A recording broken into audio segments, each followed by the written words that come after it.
CJ Roy suicide ಮಾಡ್ಕೊಂಡಿದ್ದ ಹೆಂಗೆ? ರಾಯ್ನ ಸಾವಿನ ಸುತ್ತ ಇದೀಗ ಹಲವು ಅನುಮಾನಗಳು ಕಾಡ್ತಾ ಇದೆ. ದಾಖಲೆಯನ್ನ ತರ್ತೀನಿ ಅಂತ ಹೋಗಿ ಗನ್ ತಗೊಂಡು ಬಂದ್ರಂತೆ. ಡಾಕ್ಯುಮೆಂಟ್ಸ್ ತರ್ತೀನಿ ಅಂತ ಹೋಗಿ ಈ ವೇಳೆ ಅಧಿಕಾರಿಗಳ ಎದುರೇ ಫೈರ್ ಮಾಡ್ಕೊಂಡಿದ್ದಾರೆ.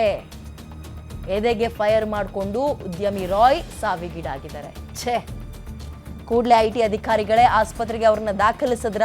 ಆಮೇಲೆ ಗನ್ ಬುಲೆಟ್ ಬಿದ್ದಿದೆ ಎದೆಗೆ ಅಂದ್ರೆ ಎಷ್ಟೊತ್ತು ಜೀವ ಹೋಗಕ್ಕೆ.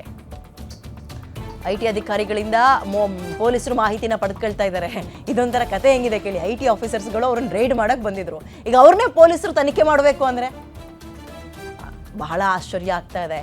ಇದು ನಮ್ಮ ಕಾಫಿನಾಡಿನ ಸಿದ್ಧಾರ್ಥ್ ಅವರ ಸಾವನ್ನ ನೆನಪಿಸ್ತಾ ಇದೆ. ರೈಡ್ನ ಪ್ರೆಷರ್ಗೆ ಒಳಗಾಗಿ ಈ ರೀತಿಯಾಗಿ ಆತ್ಮಹತ್ಯೆಯನ್ನ ಮಾಡ್ಕೊಂಡ್ರೆ ಯಾರಿಗೂ ಕಂಡಂಗೆ ಅನ್ನುವಂತಹ ಪ್ರಶ್ನೆಯನ್ನ ನಾವು ಸಿದ್ಧಾರ್ಥ್ ಅವರು ಸಾವನ್ನಪ್ಪಿದಾಗ ಒಂದ್ ರೀತಿ ಅನುಮಾನಗಳು ಕಾಡ್ತಾ ಇತ್ತು. ಹಂಗಾಗಿರ್ಬೋದಾ, ಹಿಂಗಾಗಿರ್ಬೋದಾ, ಇವ್ರು ಲಾಕ್ ಮಾಡಿದ್ರ, ರಾಜಕಾರಣಿಗಳ ಒತ್ತಡ ಇತ್ತಾ, ಅವರ ಮಾವನೇ ಇದ್ರಲ್ಲ, ಹಿಂಗೆ ನಾವು ನಮ್ಮದೇ ಆದಂತಹ ಒಂದು ವಿಶ್ಲೇಷಣೆಗೆ ಹೋಗ್ಬಿಟ್ವಿ ನಾವು. ಅಂದ್ರೆ ದುಡ್ಡು ಅನ್ನೋದು ಖುಷಿ ಕೊಡುತ್ತೆ, ನೆಮ್ಮದಿ ಕೊಡುತ್ತೆ, ಆರೋಗ್ಯ ಕೊಡುತ್ತೆ ಅನ್ನೋದು ಪೂರ್ತಿ ಸುಳ್ಳು. ದುಡ್ಡು ಅನ್ನೋದು ಜೀವ ತೆಗೆಯುತ್ತೆ ಅನ್ನೋದಕ್ಕೆ ಇದಕ್ಕಿಂತ ನಿದರ್ಶನ ಬೇಕಾ? ಇದಕ್ಕಿಂತ ಒಳ್ಳೆ ಉದಾಹರಣೆ ಬೇಕಾ? ಐಟಿ ರೈಡ್ ಆಗಿರುತ್ತೆ, ಅವ್ರು ಕ್ವೆಶನ್ಸ್ ಕೇಳಿರ್ತಾರೆ. ಸರಿ, ಇಂಥದ್ದು ಏನೋ ಒಂದು ಪ್ರಾಬ್ಲಮ್ ಆಯಿತು ಅಂದಾಗ ಮಾಡಬಾರದು ತಪ್ಪಲ್ಲ. ಇಂಥದ್ದಾಗಿದೆ ಅಂದಾಗ ಸರಿ, ಅದೇನೇನೋ ಫುಲ್ಫಿಲ್ ಮಾಡಬೇಕೋ ಮಾಡೋಣ ನಡಿ ಅಂದ್ಬಿಟ್ಟಿದ್ರು ಆಗ್ತಾ ಇತ್ತು. ಅರ್ಧಕ್ಕರ್ಧ ಆಸ್ತಿ ಹೋಗಿದ್ರೂ ಪರವಾಗಿರಲಿಲ್ಲ. ಇಲ್ಲಿ ತನಕ ಅರ್ನ್ ಮಾಡಿದವರಿಗೆ ಇನ್ನು ಮುಂದಕ್ಕೆ ಅದನ್ನ ಬೆಳೆಸ್ಕೊಂಡು ಹೋಗೋದು ದೊಡ್ಡ ವಿಚಾರ ಆಗಿರ್ತಿರ್ಲಿಲ್ಲ. ಎಂತೆಂಥವರೋ ಬ್ಯಾಂಕಲ್ಲಿ ಕೋಟಿ ಕೋಟಿ ಕೋಟಿ ತಗೊಂಡು ವಿದೇಶಕ್ಕೆ ಪರಾರಿಯಾಗಿ ಪಂಗನಾಮ ಹಾಕಿದ್ದಾರೆ.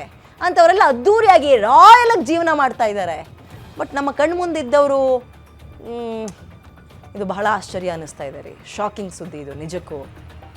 ಕಾನ್ಫಿಡೆಂಟ್ ಗ್ರೂಪ್ನ ಫೌಂಡರ್, ಬಿಸ್ನೆಸ್ ಅಂದರೆ ಹಿಂಗೇ ಇರಬೇಕು, ತಗೊಳ್ಳಿ ಟಿಪ್ಸ್ನ ಅಂತ ಬಿಟ್ಟಿ ಟಿಪ್ಸ್ನ ಬಹಳ ಅದ್ಭುತವಾಗಿ ಕೊಡ್ತಾ ಇದ್ರು. ತಮ್ಮದೇ ಗನ್ ಏನಕ್ಕೆ ಕೊಟ್ಟಿದ್ರು? ಅವರಿಗೆಲ್ಲಾದ್ರೂ ಜೀವ ಭಯ ಇದ್ರೆ ಅವರ ಒಂದು ಸೆಕ್ಯೂರಿಟಿ ಪರ್ಪಸ್ ಕೊಟ್ಟಿದ್ರು. ಬಟ್ ಅದೆಲ್ಲವನ್ನ ಮೀರಿ ಅವರದ್ದೇ ಗನ್ ಇವತ್ತು ಅವರದ್ದೇ ಜೀವ ತೆಗೆದಿದೆ. ಲೆಕ್ಕ ಹಾಕಿ. ಹಾಗಾದ್ರೆ ಐಟಿ ರೈಡ್ ಆಗಬೇಕಾದ್ರೆ ಆಫೀಸರ್ಸ್ಗಳು ಅಂತಹ ಲಾಕ್ ಮಾಡುವ, ಪ್ರೆಷರನ್ನ ಹೆಚ್ಚು ಮಾಡುವ, ಉಸಿರಾಡಕ್ಕೆ ಆಗಲ್ಲ ಅಂತಹ ಸಿಚುವೇಶನ್ ಅನ್ನ ಕ್ರಿಯೇಟ್ ಮಾಡುವ ಪ್ರಶ್ನೆಗಳನ್ನ ಕೇಳಿದ್ರ? ಅದಕ್ಕೆ ಉತ್ತರಗಳಿರ್ಲಿಲ್ವಾ ಇವ್ರ ಹತ್ರ? ಡಾಕ್ಯುಮೆಂಟ್ಸ್ ಇರ್ಲಿಲ್ವಾ? ಏನೋಪ್ಪ, ಸದ್ಯಕ್ಕೆ ನಮ್ಮೆಲ್ಲರಿಗೂ ಕಾಡ್ತಾ ಇರೋದು ಪ್ರಶ್ನೆಗಳು ಮಾತ್ರ. ಉತ್ತರ ಈಗ ಐಟಿ ಆಫೀಸರ್ಸ್ಗಳ ಇದರಲ್ಲಿ ಆರೋಪಿಗಳಾಗ್ಬಿಡ್ತಾರೆ. ಅಂದ್ರೆ ಈಗ ಪ್ರತ್ಯಕ್ಷದರ್ಶಿಗಳಲ್ವಾ, ಅವ್ರೇನ್ ಮಾಡಕ್ ಬಂದಾಗ್ಲೇ ಅಲ್ವಾ ತಗೊಂಡೋಗಿ ಇವರು ಗನ್ನಲ್ಲಿ ಶೂಟ್ ಮಾಡ್ಕೊಂಡಿರೋದು. ಸಂಪೂರ್ಣ ವಿವರಣೆಯನ್ನ ಅವರೇ ಕೊಡ್ಬೇಕಾಗುತ್ತೆ. ತನಿಖೆಯ ಭಾರವನ್ನ ಹೊತ್ಕೋಬೇಕು. ಈಗ ಐಟಿ ಆಫೀಸರ್ಸ್ಗಳು ಯಾರೆಲ್ಲ ಹೋಗಿದ್ರು, ಕೇರಳದಿಂದ ಬಂದಿದ್ರಲ್ಲ, ಅವರೆಲ್ಲರೂ ಕೂಡ ಜೊತೆಗೆ ಫ್ಯಾಮಿಲಿ ಅವ್ರನ್ನೂ ಕೂಡ ಕರೆಸ್ತಾರೆ.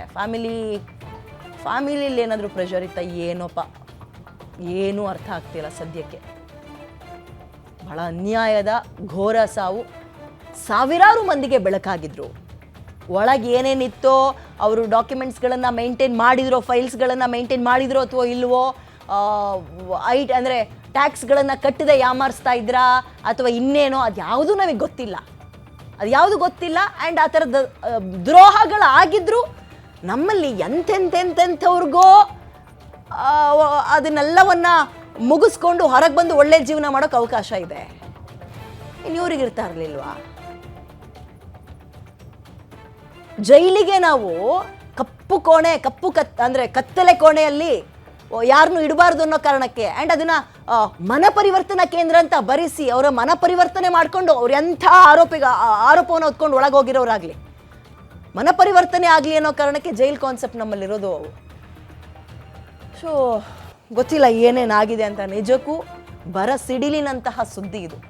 ನಾನು ಆರಂಭದಲ್ಲಿ ಹೇಳ್ದಂಗೆ ಇದು ನಮ್ಮ ಚಿಕ್ಕಮಗಳೂರಿನ CCD ಓನರ್ ಏನಿದ್ರು, ಬಿಸ್ನೆಸ್ ಮನ್ ಸಿದ್ಧಾರ್ಥ್ ಅವರ ಆತ್ಮಹತ್ಯೆಯನ್ನ ನೆನಪಿಸ್ತಾ ಇದೆ ಇದು. ಉದ್ಯಮಿ CJ ರಾಯ್ ಅವರ ಬಾಡಿ ಗಮನಿಸ್ತಾ ಇದ್ದೀರಿ, ಆತ್ಮಹತ್ಯೆ ಮಾಡ್ಕೊಂಡಿದ್ದಾರೆ. ಅವರ ಮೃತದೇಹದ ಫೋಟೋವನ್ನ ನೋಡ್ತಾ ಇದ್ದೀರಿ ಗ್ಯಾರಂಟಿ ನ್ಯೂಸ್ನ ಎಕ್ಸ್ಕ್ಲೂಸಿವ್ ದೃಶ್ಯಾವಳಿಯಲ್ಲಿ. ವೆರಿ ಸ್ಯಾಡ್ ರೀ ಇದು. ಇಲ್ಲ, ಅವರು ಆ ಕ್ಷಣಕ್ಕೆ ಒಂದು ರೀತಿ ಗಾಬರಿಗೆ ಬುದ್ಧಿ ಈಗ ಸಿಟ್ಟಿಗೆ ಕೈ ಕೊಡೋದು ಬುದ್ಧಿನ ಅಂತಾರಲ್ಲ, ಹಂಗೆ ಗಾಬ್ರಿಗೆ ಕೈ ಕೊಟ್ಕೋಬಿಟ್ರ ಅಂತ. ಗಾಬ್ರಿಗೆ ಜೀವನೇ ಹೋಯ್ತಾ? ಅಂತ ಪ್ರೆಷರ್ ಇತ್ತಾ?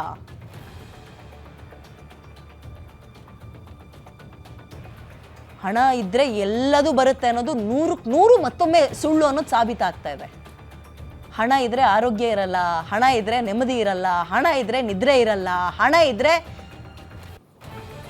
ಇಂತಹ ಪರಿಸ್ಥಿತಿಗಳು. ದೊಡ್ಡ ದೊಡ್ಡ ಬಿಸ್ನೆಸ್ ಮೆನ್ಸ್ಗಳು ಹಿಂಗೆ ಅಂದ್ಬಿಟ್ರೆ ಹಿಂಗ್ರಿ. ಬೆಳಗ್ಗೆಲ್ಲ ಚೆನ್ನಾಗೇ ಇದ್ರು, ಅವರಿಗೆ ಆಮೇಲೆ ಆಫೀಸರ್ಸ್ಗಳು ರೈಡ್ ಮಾಡಬೇಕಾದ್ರೆ ಈಗ ಮದುವೆಗೆ ಬನ್ನಿ ಅಂತ ಇನ್ವಿಟೇಷನ್ ಕೊಡ್ತಾರಲ್ಲ, ಹಾಗೆ ಇಂಥ ಟೈಮಿಗೆ ಬರ್ತಿದ್ದೀವಿ ಅನ್ನಲ್ಲ ಅವರು. ದಿಢೀರ್ ಅಂತ ಎಂಟ್ರಿ ಕೊಡ್ತಾರೆ. ಅವರೇನು ಹೇಳಿ ಕೇಳಿ ತಾಂಬೂಲ ಕೊಟ್ಟು ಬರ್ಬೋದಾ ನಾವು, ಮೇ ಐ ಕಮಿನ್ ಅಂತ ಕೇಳಲ್ಲ, ದಿಢೀರ್ ಅಂತ ರೈಡ್ ಮಾಡ್ತಾರೆ. ಸೊ ಅವ್ರಿಗೆ ಅದರ ಸುಳಿವೇ ಇರಲಿಲ್ಲ ಅಂತ ಅಂದ್ಕೊಳ್ಳೋಣ. 1 ಗಂಟೆ ಅವ್ರು ಮುಂಚೆ ಆಫೀಸಿಗೆ ಎಂಟ್ರಿ ಕೊಟ್ಟಿದ್ದಾರೆ ಆಫೀಸರ್ಸ್ಗಳು. ಇವ್ರು ಸುಮಾರು 1 ಗಂಟೆ ಅಷ್ಟೊತ್ತಿಗೆ ಹೋದ್ರಂತೆ. 1.5-2 ಗಂಟೆಯಿಂದ ಕ್ವೆಶನ್ಸ್ಗಳು ಶುರುವಾಗಿದೆ. ಡಾಕ್ಯುಮೆಂಟ್ಸನ್ನ ತಗೊಂಡು ಬರ್ತೀನಿ ಅಂತ ಹೋದರು. ಡಾಕ್ಯುಮೆಂಟ್ಸ್ ತರ್ತೀನಿ ಅಂತ ಹೋದವರು ಕೈಯಲ್ಲಿ ವೆಪನ್ ಇಟ್ಕೊಂಡು ಬಂದರು. Licensed gun. ಏನಕ್ಕಿತ್ತು ಅದು? ಅವ್ರಿಗೆ ಯಾರು ಜೀವ ಬೆದರಿಕೆ ಹಾಕಬಾರ್ದು, ಆಮೇಲೆ ಯಾವುದೇ ರೀತಿ ಅಚಾತುರ್ಯಗಳಾಗಬಾರ್ದು, ಅವ್ರ ಸೇಫ್ಟಿಗೆ ಅಂತ. ಅವರ ಸೇಫ್ಟಿ ಮಾಡಬೇಕಾಗಿದ್ದ ಗನ್ ಇವತ್ತು ಅವ್ರದ್ದೇ ಅವರ ಜೀವವನ್ನೇ ತೆಗೆದಿದೆ ಅಂದರೆ